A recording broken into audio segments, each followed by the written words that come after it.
Welcome back. आप देख रहे हैं हमारी खास पेशकश साइबर क्राइम जरा संभल कर, जहां पर हम आपको बताते हैं कि कैसे आपको अपने आप को साइबर सिक्योर करना चाहिए। अलग अलग मुद्दे लेकर आते हैं हर हफ्ते हम इस खास पेशकश में, और आज आपको अमीर बनने के जाल से हम बचा रहे हैं, क्योंकि ऑनलाइन जो है लग्जरी लाइफस्टाइल को लेकर लोग दोस्त बनकर बहुत ज़्यादा फर्जीवाड़ा कर रहे हैं।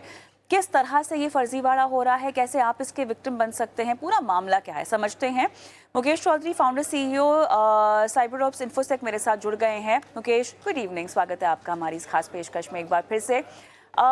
लग्जरी लाइफस्टाइल के नाम पर हो रहा है फर्जीवाड़ा। अब देखिए, अमीर बनने का ख्वाब तो हर किसी का होता है मुकेश। कहीं पर हम देख रहे हैं कि निवेश को लेकर धोखेबाजी हो रही है, स्कैम्स हो रहे हैं, जहाँ पे लोग अंधाधुंध पैसा लगा रहे हैं। लेकिन अब ये अमीर दोस्ती का क्या फंडा है जिसकी वजह से आप विक्टिम बन रहे हैं, जिसकी वजह से आपके साथ स्कैम्स हो रहे हैं, फ्रॉड्स हो रहे हैं? ये किस तरह का झांसा दिया जा रहा है? ये बेसिकली काफी सारा बेसिकली रिलेशनशिप को लेके इमोशनल टच करके और इमोशंस को यूज करके इमोशंस का एडवांटेज लेते हुए फ्रॉड किया जाता है। ये मॉडस ऑपरेंडी जो है काफी साल पुरानी है। मतलब इंडिया में अगर मेरे एक्सपीरियंस से अगर देखा जाए तो लास्ट कुछ 15-16 ईयर से चल रहा है, और ये रेगुलर टाइम इंटरवल पे होने वाला स्कैम है जो लोगों के साथ में होता है। इसमें जो शुरुआत किया इसका वो नाइजीरियंस ने किया था। स्टार्टिंग में नाइजीरियंस क्या करते थे, उनके एक मॉडस ऑपरेंडी टिपिकल ये रहता था कि अगर मेल है तो फीमेल के थ्रू टारगेट करेंगे, और फीमेल है कोई तो कोई मेल प्रोफाइल से टारगेट करेंगे। तो ये दोनों के साथ में होता है, मतलब ये कोई जेंडर बायस नहीं है। इसके अंदर जैसे एक केस का एग्जांपल देते हुए मैं समझाता हूँ। एक लेडी थी और उनका अपने हस्बैंड से रिलेशनशिप स्टेटस सही नहीं चल रहा था, रिलेशन। तो उन्होंने क्या किया, सोशल मीडिया पे कुछ फ्रेंड रिक्वेस्ट आई, उनको एक्सेप्ट किया, उनके साथ चैट करना स्टार्ट किया। उस पर्सन ने बताया कि मैं एक बड़ी कंपनी में वाइस प्रेसिडेंट की पोस्ट पे हूँ, और अपनी लग्जरी लाइफस्टाइल बताई। उससे वो काफी इंप्रेस हो गई। फिर एक दिन उसने कहा कि अगर तुम्हें कुछ पैसों की जरूरत हो तो मुझे बताना। ये कुछ टाइम तक बातें चलती है, मतलब 2-3 वीक, 4 वीक, 6 वीक्स, हो सकता है 2-3 महीने भी बातें चले, और लास्ट में जाके वो स्टार्ट करे बोलना। तो उसने कहा कि कुछ पैसों की जरूरत हो तो मुझे बताना। तो उस लेडी ने कहा यस, मुझे कुछ पैसों की जरूरत तो है। तो वो कहता है कि ठीक है, मैं तुम्हारे लिए कुछ कैश भेज देता हूँ और कुछ नेकलेस भी भेजता हूँ। तो डायमंड के सेट्स और कुछ कैश में कंसाइनमेंट भेजा जाता है उसे, और कहा जाता है कि अच्छा ठीक है, आपको कॉल आएगा। कस्टम डिपार्टमेंट से कॉल आता है कि जो ये पाउंड्स आए हैं ब्रिटेन से, आपको इनको इंडियन करेंसी में कन्वर्ट करने के लिए कन्वर्जन फीस लगेगी, जो आपको फीस जमा करवाना होगा। और ये जो डायमंड नेकलेस है काफी एक्सपेंसिव है, इसकी कस्टम ड्यूटी आपको पे करना होगा। तो इसके नाम से उनको लगता है कि सच में कस्टम्स डिपार्टमेंट से कॉल है, और वो जो अकाउंट देते हैं उस टाइम पे अपना बेसिक कॉमन सेंस भी नहीं लगाते हैं कि ये प्राइवेट अकाउंट्स हैं, इनमें कैसे टैक्स जमा होगा। गवर्नमेंट की तरफ होना चाहिए डिपॉजिट, या कोई डीडी होगा, या जाके आप ऑफिसर से मिल सकते हैं। बट ये पेमेंट जमा करना शुरू करते हैं, वो 2-4 लाख से शुरू होता है, वो 30-40 लाख तक हो जाता है। उस लेडी ने 55 लाख रुपीज डिपॉजिट कर दिए अपना वो अमाउंट रिलीज करवाने के लिए। एक सर्टन लेवल तक उनका इतना इन्वेस्टमेंट हो जाता है कि वो सोचते हैं कि अगर अब और नहीं दिया तो जो दिया है वो भी चला जाएगा। तो ये साइकिल चलता रहता है, और लास्ट में एट द एंड उन्हें पता चलता है कि उनके साथ तो स्कैम हो रहा था, ऐसा कोई रिलेशनशिप था ही नहीं, आपके इमोशंस को बस मिसयूज किया जा रहा था। देखिए, एक बहुत अहम बात आपने कही, स्टार्टिंग में इमोशनल फ़ायदा उठाया जाता है। अब मुकेश, हम ऐसे वर्ल्ड में रह रहे हैं जहाँ पे मेरे ख्याल से लोनलीनेस एक अपने आप तरीके का एपिडेमिक और पैंडेमिक बनता जा रहा है। ये एक बहुत बड़ी समस्या है जो लोगों के सामने आ रही है। How not to fall prey to all this? कैसे आप बच सकते हैं इन सब चीज़ों से? आप ऑनलाइन दोस्तियाँ भी कर रहे हैं आजकल, रिलेशनशिप्स भी हो रहे हैं, लोगों की शादियाँ भी हो रही हैं। कैसे बचा जाए, कैसे परखा जाए? ब्लैक एंड वाइट है क्या, या सब कुछ ग्रे ही है? टिपिकली कहना मुश्किल है, वैसे तो ग्रे है ये। क्योंकि किसी की प्रोफाइल से इम्प्रेस होना कोई नई बात नहीं है। जो पढ़े लिखे लोग हैं, ऑफिसर, मैंने देखा है कि जो ऑफिसर्स हैं वो भी इम्प्रेस हो जाते हैं, और जो लर्नेड लोग हैं, जो जिनका बैकग्राउंड टेक्निकल भी रहा है, वो उन्हें भी नहीं पता चलता कि उनके साथ में स्कैम हो रहा है। क्योंकि इमोशंस एक ऐसा वीक पॉइंट हो जाता है जहां पे काफी सारे लोग अपना कॉमन सेंस अप्लाई करना भूल जाते हैं इमोशंस के चलते। इसलिए स्कैम बहुत पावरफुल होते हैं। और जब आपका रिलेशनशिप स्टेटस सही नहीं चल रहा होता, या रिसेंटली मान लीजिए आपका कोई डाइवोर्स हुआ है, डाइवोर्स होने के बाद में वो पर्सन काफी वल्नरेबल हो जाता है, चाहे वो मेल हो या फीमेल हो। या मान लीजिए अपने बॉयफ्रेंड से या गर्लफ्रेंड से कोई डिस्प्यूट हो गया और उस टाइम पे आपसे कोई सही से बात करना शुरू करता है और आपकी तारीफ करता है, तो वो लोग इंप्रेस हो जाते हैं और वो चाहते हैं कि यस, मुझे यही चाहिए था। और उसके बाद में आगे जाके स्कैम अनकवर होता है तो पता चलता है कि हमारे साथ फ्रॉड हो रहा था। तो बचने के लिए बेसिकली अगर कोई फॉरेनर है, जो कुछ मेजर स्कैम्स है इंडिया में वो ये हैं कि अगर कोई अपनी अच्छी लाइफस्टाइल बता रहा है, बट उस पर्सन ने जो हाई प्रोफाइल अपनी प्रोफाइल क्रिएट किया है, जो सैलरी बता रहा है, तो सैलरी हो सकता है कि वो 7 फिगर्स बता रहा हो बट उसकी 4 फिगर्स भी सैलरी नहीं हो। तो ये पॉसिबल है। तो इसको डायरेक्टली आप वर्चुअल वर्ल्ड की रियलिटी को इस तरीके से जज करना बहुत मुश्किल है कि उसने प्रोफाइल पे कुछ मेंशन कर दिया है, चैट में कुछ लिख दिया, उससे आप जज कर लेंगे सच में इतना कमाता होगा।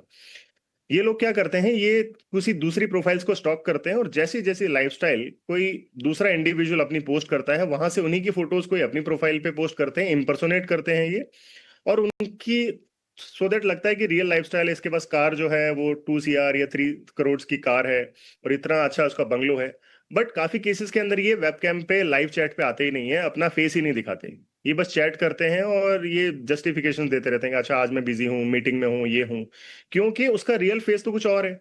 जिस दिन भी वो प्रोफाइल पे शो करेगा, अपना रियल पिक्चर शो करेगा, उसको पता चलेगा आपको कि फेसबुक प्रोफाइल किसी और पर्सन की है और ये पर्सन कोई और है। एंड मल्टीपल केसेस के अंदर ऐसा होगा कि कोई नाइजीरियन होगा और वो कोई ब्रिटिशर की या किसी अमेरिकन सिटीजन की वो यूज कर रहा होगा प्रोफाइल। तो एक तो वीडियो कॉल से पता चल जाएगा, उसका फेस अनकवर हो जाता है। दूसरा, उसकी प्रोफाइल पे वो आप ही को क्यों टारगेट कर रहा है, आपसे बातचीत हुई, अगर वो इतना हाई प्रोफाइल है तो उसने क्यों आप ही को सर्च किया पूरे वर्ल्ड में और आप ही के साथ में क्यों बातचीत कर रहा है। तो डाउट क्रिएट होना बहुत जरूरी है, आपको नेगेटिव थॉट्स आने चाहिए विच इज वेरी जेन्युइन, आपको लगना चाहिए। पर काफी लोग ये सोचते हैं, हॉरोस्कोप देखते हैं, वो सोचते हैं कि अच्छा ठीक है आज आपको कोई अच्छी खबर मिलेगी और उसी दिन कोई आपको फ्रेंड रिक्वेस्ट भेज के अच्छे से चैट करना शुरू कर दे, तो अपने हॉरोस्कोप से भी रिलेट कर लेते हैं। तो प्रोफाइल को जज करना बहुत जरूरी है, डाउट्स क्रिएट होने जरूरी है और उन डाउट्स को आप कैसे क्रॉस चेक कर सकते हैं, using your basic common sense, ये बहुत इंपॉर्टेंट है। इससे पता चल जाता है कि फेस क्यों शो नहीं कर रहा अपना, कुछ ना कुछ तो गड़बड़ है।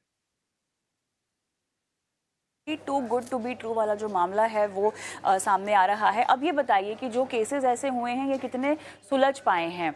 क्या हमने देखा है कि किसी भी तरह का सोल्यूशन निकला है? क्या कुछ अरेस्ट हुए हैं या अगर पैसों को इससे जुड़े स्कैम हुए तो क्या वो पैसे वापस मिले हैं? क्या शिकायत करने का कोई फ़ायदा हुआ है मुकेश? बिकॉज हमें शिकायत करने के लिए बहुत सारे प्लेटफॉर्म्स हैं और लगातार हम शो पे भी लोगों को बताते रहते हैं, आगाह करते रहते हैं उन प्लेटफॉर्म्स के बारे में, लेकिन कुछ होता है क्या वाकई?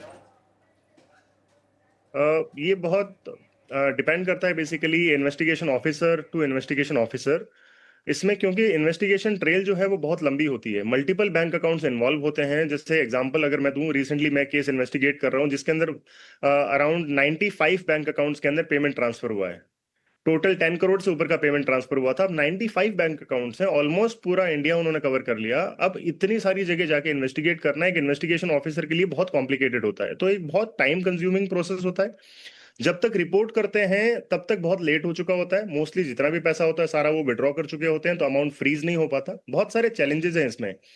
दूसरा क्या होता है कि इन्वेस्टिगेशन ऑफिसर्स हमारे पास बहुत कम है, मैन पावर बहुत कम है, उनको ट्रैवल और डाइनिंग अलाउंस के लिए फंड्स बहुत कम मिलते हैं, तो इतना ट्रैवल वो करेंगे तो मोस्ट ऑफ द केसेस में उनकी पॉकेट से पैसा लगता है, तो वो ट्रैवल करने से बचते हैं पुलिस ऑफिसर्स भी। तो सक्सेस रेट मैं कहूंगा लेस देन 10% है। और मेजोरिटी ऑफ केसेस में जो फ्रॉड का अमाउंट होता है वो ज्यादा रिकवर नहीं हो सकता, उसका सक्सेस रेट बहुत कम है। चाहे इंडिया में कोई भी स्टेट या कोई भी यूनियन टेरिटरी हो, सबका ही सक्सेस रेट इतना अच्छा नहीं है। सेकंड पार्ट ये है कि इसके अंदर रिपोर्ट जब होते हैं ऑनलाइन तब तक इतना लेट हो चुका होता है, तो amount most of the cases में फ्रीज नहीं हो पाता, रिकवरी रेट बहुत कम है अमाउंट की फ्रॉड होने के बाद में। बट इन्वेस्टिगेशन के अंदर भी जो डिटेक्शन रेट है वो भी बहुत पुअर है, अगर बात करूं मैं इंडियन एजेंसीज का। क्योंकि कुछ जो अकाउंट्स हैं जिनके अकाउंट्स वो परचेज करते हैं, क्योंकि बैंक अकाउंट दूसरों के बाय किए जाते हैं, किसी का 1 लाख रुपीज में अकाउंट परचेज कर लिया, उसको फ्रॉड के लिए यूज किया। अब जिसका अकाउंट था वो तो पुलिस ने पकड़ लिया उसे, पर उसका अकाउंट जिसने खरीदा था वो काफी केसेस के अंदर पकड़ा नहीं जाता। या फिर जो मास्टरमाइंड होता है ओके, वो किसी दूसरे कंट्री में बैठा है, वो हांगकांग बैठा है राइट। या तो मेरे वो ख्याल दुबई से में ये बैठा ट्रेल है, को वहां पकड़ से पाना ऑपरेट थोड़ा करता सा है। मुश्किल हो जाता है यहाँ पर और इसीलिए समय पर रिपोर्टिंग करना बहुत ज़रूरी है। मुकेश, मेरा समय समाप्त हुआ है इस पूरी चर्चा के लिए, लेकिन आपने शिरकत की और दर्शकों का मार्गदर्शन किया, बहुत बहुत धन्यवाद आपका। चलिए इसी के साथ हम भी शो को आज यहीं समाप्त करते हैं, लेकिन आपके साथ भी अगर किसी भी तरह का ऐसा केस हुआ है तो आप हम तक पहुंच सकते हैं और हम कोशिश कर सकते हैं कि आपके केस को आगे बढ़ाया जाए। लेकिन उसके बावजूद और उसके अलावा बनो अपने फाइनेंस मिनिस्टर में आपकी फाइनेंशियल प्लानिंग के तमाम पहलू हमारे पास डिस्कस होते हैं शो पे एक्सपर्ट्स के जरिए। व्हाट्सएप कर सकते हैं अपने सवाल, अगर आप चाहें तो यूट्यूब पर भी सवाल छोड़ सकते हैं। नमस्कार।